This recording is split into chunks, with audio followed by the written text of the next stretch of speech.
c'est du français, il faut juste...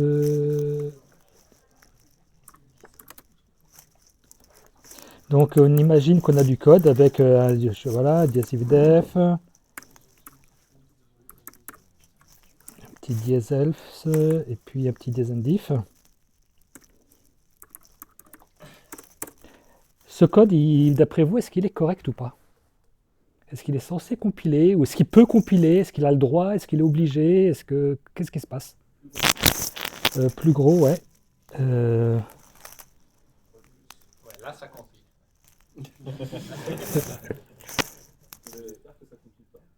Le 1, il est volontaire ou... ouais, c'est tout ça l'intérêt de la chose. Mais après, si le 1 vous gêne, on peut mettre...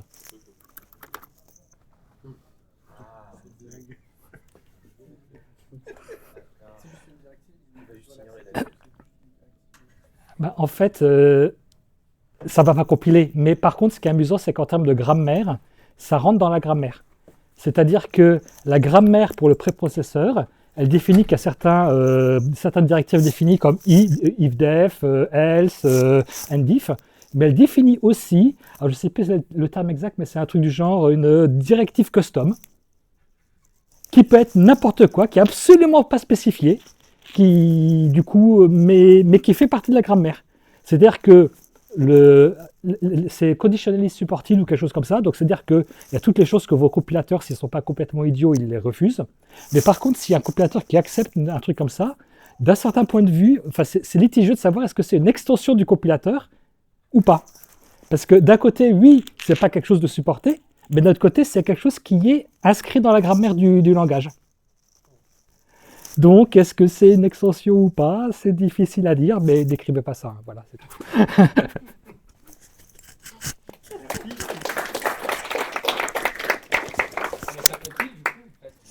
Non, ça va probablement pas compiler, mais ça pourrait. Et si ça compilait, ce ne serait pas une extension de la grammaire, ce serait juste que dans des cases laissées ouvertes dans la grammaire, un compilateur particulier aurait choisi de remplir ça. C'est-à-dire qu'on croit souvent qu'il n'y a que les pragmas qui sont laissés à la liberté du compilateur, mais en fait non. Toutes les directives de préprocesseur sont laissées à la liberté du compilateur. Non, pas super, mais voilà.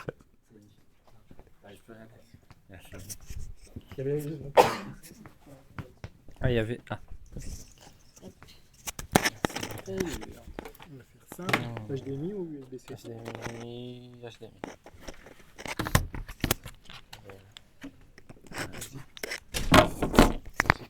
Ah, c'est...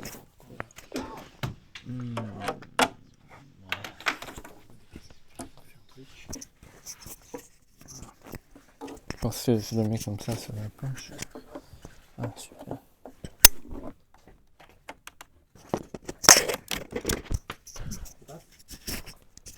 Ouais, ça passe. J'essaye de... Comme ça. Technologique. Est-ce que... Ah ouais, j'avais pas essayé bien sûr avec Acrobat. Vous réussissez à voir là, au fond? C'est bien? Ok. Donc bonsoir à tous, je m'appelle Marlon Marquez, je travaille dans l'industrie d'automatisation de design électronique, je suis connu sous le nom de EDA, je suis développeur C++. Et là en fait, voilà, c'était un peu plus préparé, mais je voulais parler d'un talk que j'ai vu de la CPPCon, qui est l'une des plus grandes conférences de C++ dans le monde. Voilà, et vous donner envie et parler de ce sujet en fait, la DoD, qui est assez intéressant, je ne connaissais pas. Ok, ouais, c'est ça le talk. Voilà, en fait, j'y étais pas, j'ai vu en ligne. Je mettrai un lien à la fin, hein, pas besoin de prendre de photos. Mais en fait, il y a juste un petit détail, c'est unlisted. Ils font ça à la CPPCon, je trouve ça un peu méchant. Ils ne mettent pas disponible, c'est-à-dire si vous cherchez sur YouTube, vous n'allez pas la trouver, sauf si vous avez le lien. Mais c'est une talk vraiment fascinante, à la fois sur le fond et la forme. Le mec, il a su bien expliquer et voilà, on va parler un peu de quoi il s'agit justement. Hop, ah non, c'est pas ça. Hop. Ouais, de quoi il parle alors? Donc, il parle de la DoD, ça veut dire Data Oriented Design. Va expliquer en fait la différence par rapport au Object Oriented Programming. Je pense que ça vous connaissez tous. Donc il va aussi parler de quelque chose qui est intrinsèquement lié à ça, qui est la mémoire, le cache et comment ça fonctionne dans le cadre d'un programme C++. Donc là, je pense que c'est le plus intéressant du talk. Il va carrément faire un walkthrough, un refactoring d'un code, d'un espèce de jeu. Et il va faire une démo et va montrer un benchmark très intéressant là-dessus et comment ça peut augmenter la perf jusqu'à 300%, même plus. Et voilà, il va aussi dire que comment la DoD peut rendre le code plus simple aussi. Et comment, en fait, la DoD peut coexister avec le Object Oriented Programming aussi.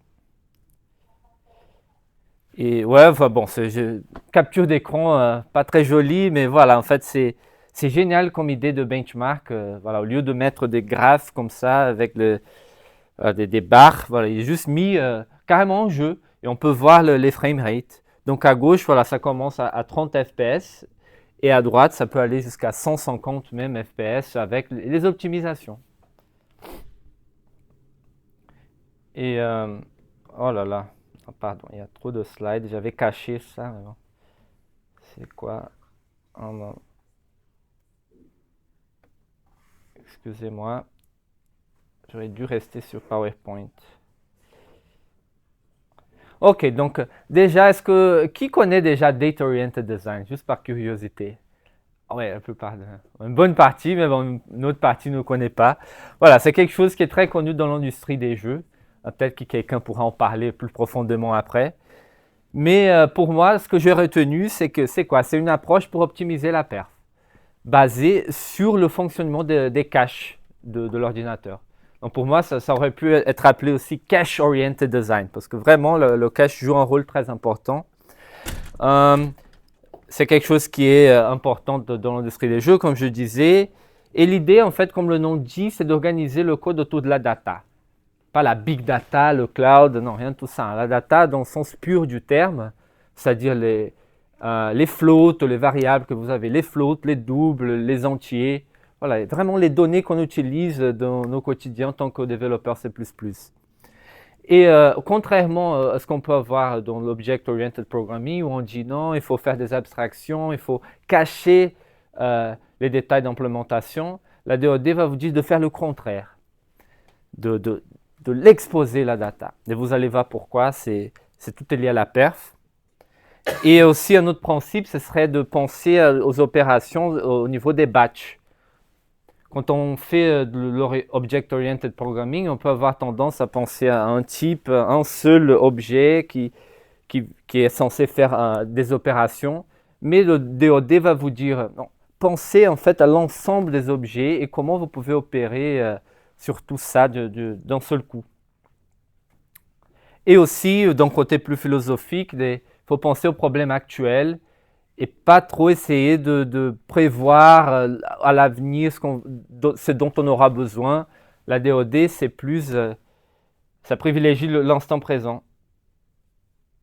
Donc voilà, hop, ah mince, bon, ça a perdu l'effet animation. Mais ça, c'est selon moi, hein, c'est pas le E. Mais du côté gauche, vous pouvez voir que, voilà, je ne sais pas si vous voyez, mais ouais, on pourrait avoir tendance au OP classique d'écrire une classe comme ça. Voilà, il y a des getters, il y a des méthodes virtuelles, il y a des opérations, plus ou moins. Hein. Alors que sur la DoD, on aurait tendance à écrire un code plutôt comme ça. Voilà, on expose les données, vous voyez là, on voit qu'il y a des int, des floats, tout est très clair. Et sur les fonctions, on aurait tendance à écrire des fonctions qui prennent directement ces données et vont opérer directement sur ces données, au lieu de faire des getters ou de demander à l'objet de faire telle ou telle opération. Hop. Et ça, j'ai tiré ça de l'exemple, ça illustre davantage ce que la DoD fait. Vous voyez, il y a des vecteurs de 2 dimensions, il y a des floats, des enums, tout est très visible. Peut-être ça fait un peu trop de code, mais bon, ça fait partie du principe de la DoD, ça aide avec la perf. Hop, non, ça non. Ça non. Et en fait, ouais, il a dit des choses très intéressantes, mais bon, il y a trop de texte là, mais tout vient du fait que quand on a le temps pour prendre quelque chose de la mémoire RAM jusqu'à la CPU, ça peut être 100 fois plus long que le temps de latence du cache L1 vers la CPU. 100 fois plus long. Donc la DOD, c'est basé vraiment sur ça et comment on peut tirer profit de ça. C'est tout ça l'intérêt d'exposer la donnée, de grouper les choses en batch. Et voilà, il y a eu des citations quand même que ça a marqué, je pense. Enfin, désolé, c'est en anglais, mais voilà. Où la donnée est localisée, ça peut être plus important que l'algo. C'est-à-dire, un algo peut être pire sur le papier, mais il peut mieux performer s'il tire profit du cache. Et aussi, d'un côté plus philosophique, c'est en tant que programmeur, en fait, le plus important pour nous, surtout C++, c'est pas d'écrire une abstraction toute jolie du monde, c'est de faire en sorte que ton code se comporte bien avec la CPU derrière, avec le hardware derrière. C'est ça en fait qui va être intéressant, surtout quand on parle de perf. Mais quand même, il nuance le truc en disant que c'est possible de combiner avec Object Oriented Programming, notamment en identifiant les parties qui sont plus importantes pour la perf. Et les parties qui sont moins importantes pour la perf, on peut rester avec le bon vieux Object Oriented Programming, par exemple, et bien moduler les choses. Et voilà, il donne aussi à la fin quelques tips pour la perf. Voilà, c'est de faire ça une priorité d'architecture. Si la perf est importante dans vos domaines, il faut penser ça dès le début. Hein. L'histoire de premature optimization, c'est pas tout à fait vrai, d'après lui. Et pensez aussi à utiliser des vecteurs. Bon, ça, je pense qu'en tant que développeur C++, vous avez dû entendre ça, mais c'est vraiment lié à ça. Évitez les uniques pointers, évitez les polymorphismes. Ouais, c'est chaud ça, hein. Mais surtout dans le code qui doit être performant, d'après lui. Et grouper les données par usage. Et c'est vraiment le batch, faire toutes les opérations d'un coup sur un ensemble de données, de data. Et voilà, voici le lien si ça vous a donné... ça vous a donné envie, vous pouvez scanner ça ou pas. Donc voilà, je ne sais pas si j'ai dépassé le temps, mais voilà, je trouvais que c'était intéressant. Vous voulez réagir avec des questions? Je suis là. Oui. Pas vraiment une question, c'est plus Ah, ok. Très bien, très bien. Ouais, c'est par rapport en fait au data oriented programming. Alors je connais déjà le concept, mais pour moi c'est pas un truc qu'il faut faire tout le temps en fait. C'est un truc qui doit vraiment rester dans le détail d'implémentation et il y a des endroits précis pour optimiser le code en fait. Il l'a mentionné en fait, il a dit sur les hot pass, Ouais, c'est ça, mais en fait quand par exemple tu dis le polymorphisme, c'est pour faire joli.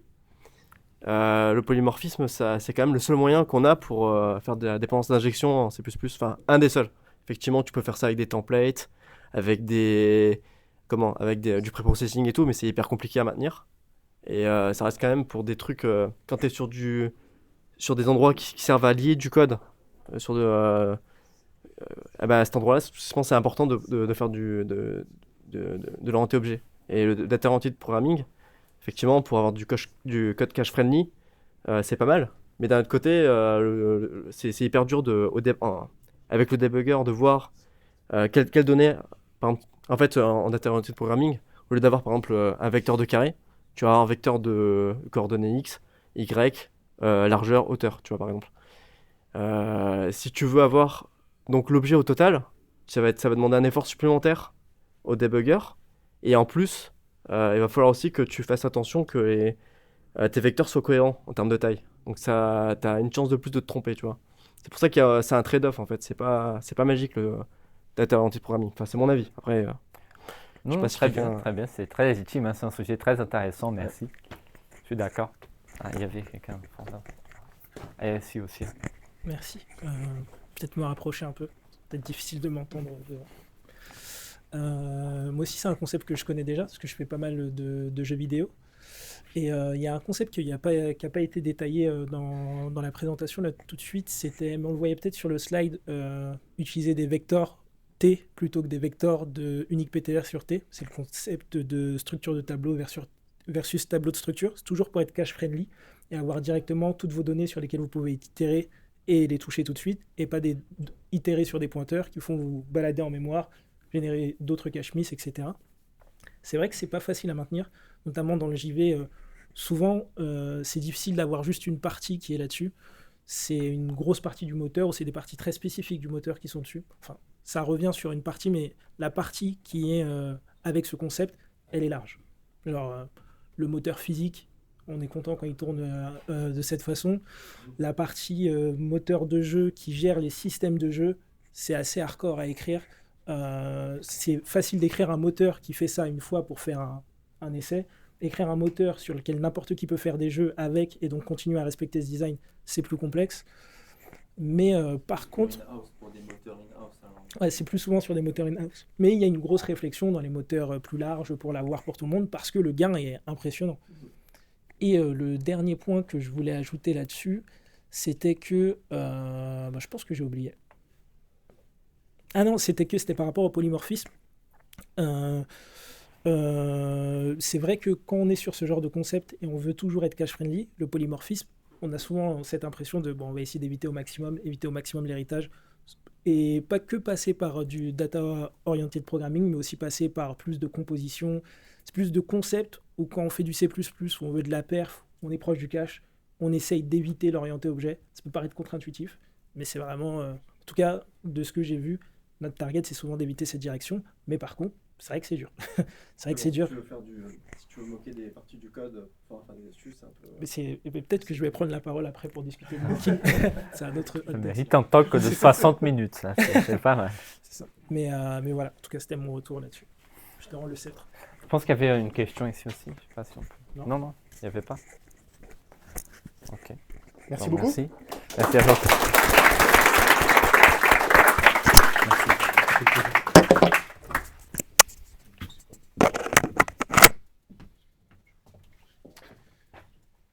À qui le tour? Qui d'autre? Ou est-ce que vous voulez manger maintenant? Oui, Je vais bien faire Un petit peu un petit coin. ça marche. Bah, tiens, cadeau.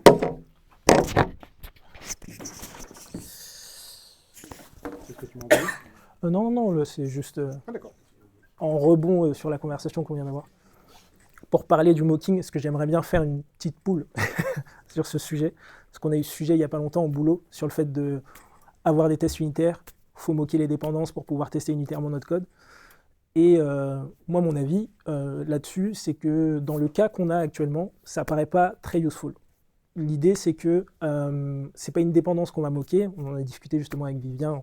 C'est lui qui m'a donné cette vision là-dessus et ça marche bien. C'est que c'est pas une dépendance qu'on moque, mais nous, on est plus dans une situation où on est un plugin de quelque chose de plus grand. Et donc là, on se retrouve à moquer l'environnement dans lequel notre code va évoluer. Et donc, on se retrouve à tout moquer. Et au final, à avoir une classe qui fait, des setters, quoi, globalement. Et ça me donne l'impression qu'on n'est pas sur un bon use case du mocking et des tests unitaires. Et je voudrais savoir, vous, de votre côté, la foule, quel bon use case vous avez du mocking, quel mauvais use case vous avez du mocking. Et je ne sais pas si tout le monde voit ce que c'est le mocking. C'est OK pour tout le monde ou... OK. Merci. Pour moi, un bon use case du mocking, c'est moquer les contrats d'API quand on ne contrôle pas l'API avec laquelle on communique. C'est par exemple, tu codes un protocole, tu codes un service qui va devoir communiquer avec un autre service via un protocole. Cet autre service, tu n'en as pas du tout la maîtrise, tu vas passer par une couche réseau pour communiquer avec. Moquer la gestion de ce protocole, enfin moquer le service distant, c'est moquer un contrat d'API. Et donc, pour moi, tu moques ce qui est en dehors de ton scope de développement, en fait. Voilà. Pour moi, c'est ça le bon use case du mocking. Tu moques ce qui est en dehors de tes compétences, de ton scope de développement, et je sais pas si je suis clair. Bon, pour moi, c'était clair. Alors, j'ai envie de dire oui, mais ça dépend pour moi énormément de la surface de cette API. C'est-à-dire qu'effectivement, si tu causes une API où tu as quelques appels à faire, tu peux moquer, il n'y a pas de souci. Mais si finalement, moi je suis dans un use case qui doit être un petit peu semblable au tien, j'ai un truc externe, c'est le compilateur Clang, et je développe des plugins par rapport à ça pour détecter des problèmes dans le code.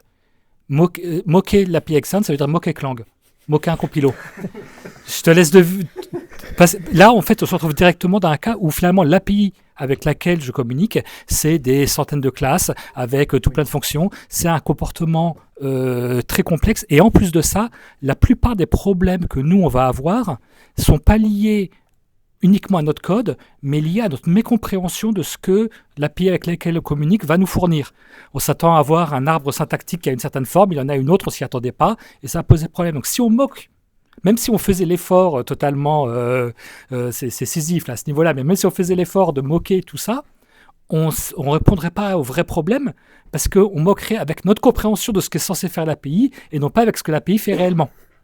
Donc on se retrouve bloqué. Donc finalement, on a zéro mock et on a assez peu de tests unitaires au sens vraiment strict du test unitaire puisque nos tests consiste à lancer une petite compilation d'un petit bout de programme. Donc, c'est quand même un petit truc un peu unitaire parce qu'on analyse des petits bouts de programme. Mais on fait tourner le vrai Clang simplement parce que l'API a une surface qui est trop grande, une complexité qui est trop grande pour pouvoir faire. Donc, je suis d'accord sur le principe avec ce que tu dis dans les cas où ça s'applique, mais voilà.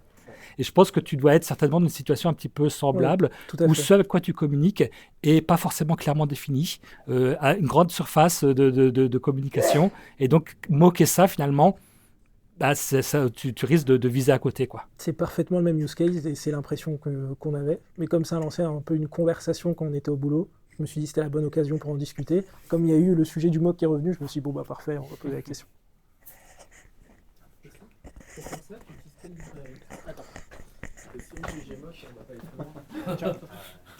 Non, je lui demandais quelle librairie on utilisait pour faire ces mocks.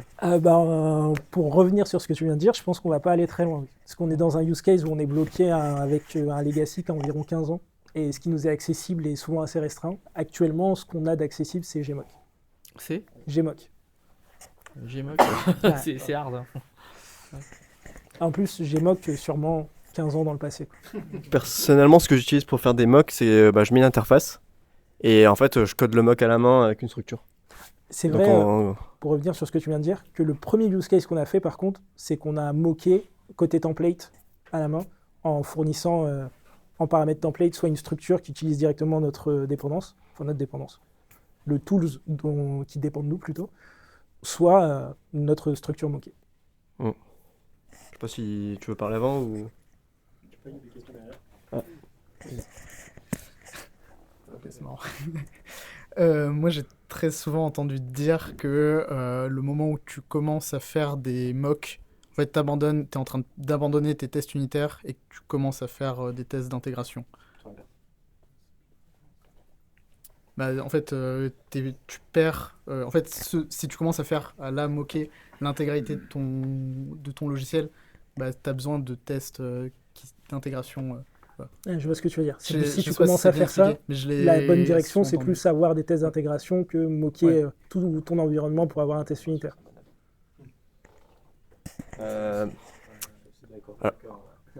Pour moi, c'est en fait les mocks, c'est pas mal utile pour tout ce qui est classe d'orchestration en fait, où il y a trop de dépendances.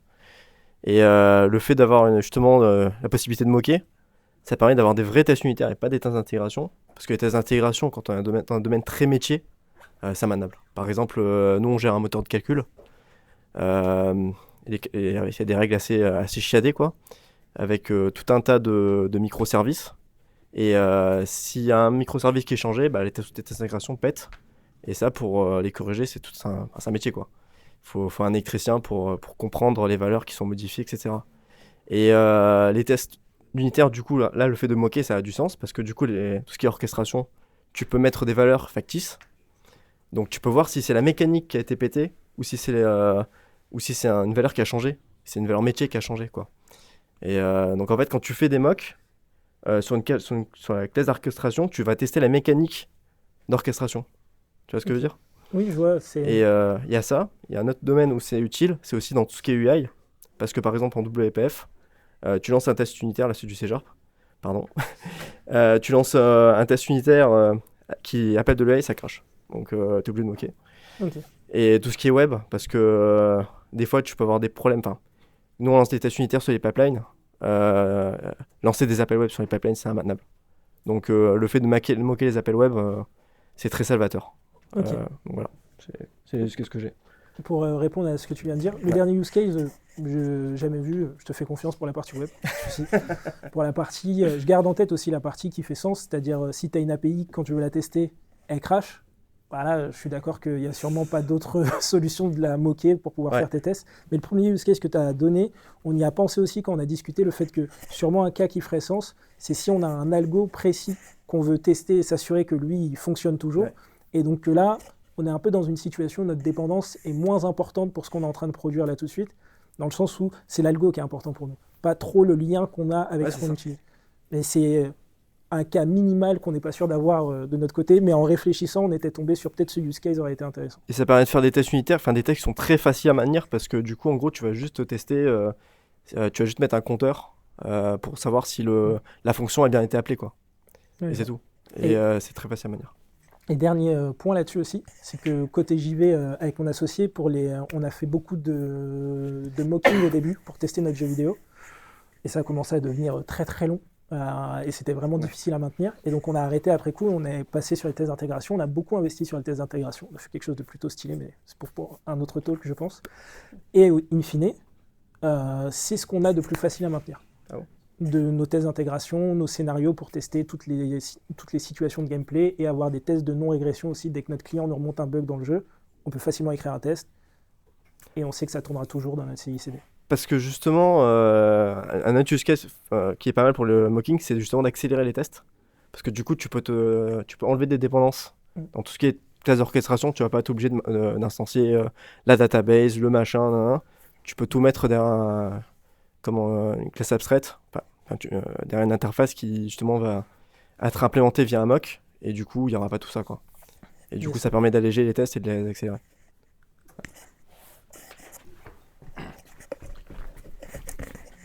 Un autre point sur lequel je voulais revenir par rapport au mock, particulièrement en C++ et par rapport à d'autres langages, c'est que le C++, c'est aussi un langage où on essaie d'être minimaliste.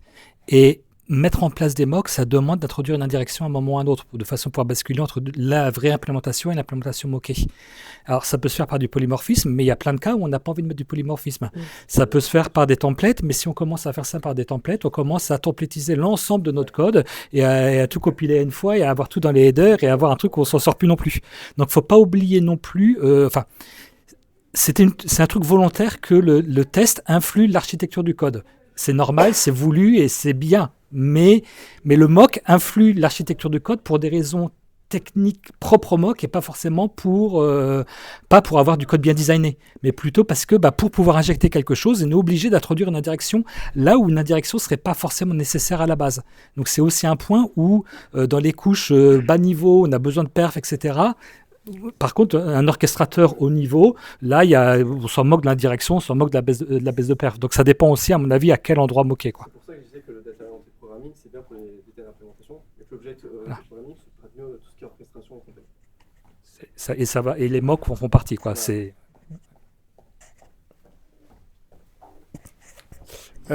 Du coup, à distance, il y en a qui disent je moque l'intégration de composants longs à exécuter, notamment en utilisant du Python. Donc ça rejoint en fait ce que tu disais. Et il y a aussi des frameworks qui se substituent au DLL ou au .so en fait. Et du coup, t'as pas besoin de faire du polymorphisme, mais par contre, tu le fais au link. Et donc, tu as du lien dynamique, et donc tu n'as pas d'inlining, et donc tu peux avoir des coûts plus ou moins élevés, mais c'est jamais gratuit à 100%. Ouais, c'est ça. D'autres questions ? Je vous propose qu'on mange, si ça convient. C'est bon pour manger ? Merci beaucoup.